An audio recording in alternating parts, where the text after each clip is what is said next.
该中市西区五权路甲五权西路口，今仔透早有一台轿车冲入去人的厝里，这个驾驶家己昏迷，佮造成伫这间厝一楼得困的80多岁妇人人死亡，60多岁后生受伤。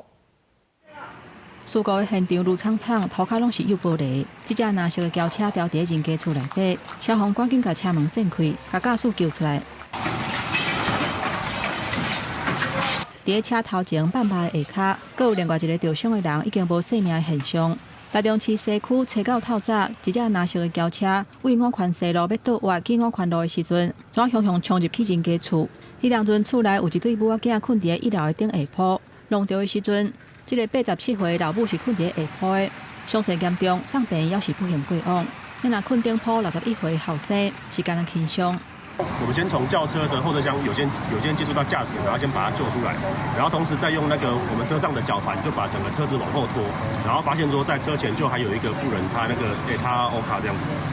后生讲，因为老母已经坐岁啊，长久以来拢带做伙咧甲顾。9月份新的店面才打整理好势，重新营业。车到透早煞发生这件代志，那意外安怎发生的？伊讲，事当时迄个赛车的驾驶已经唔知人，所以无法度交代。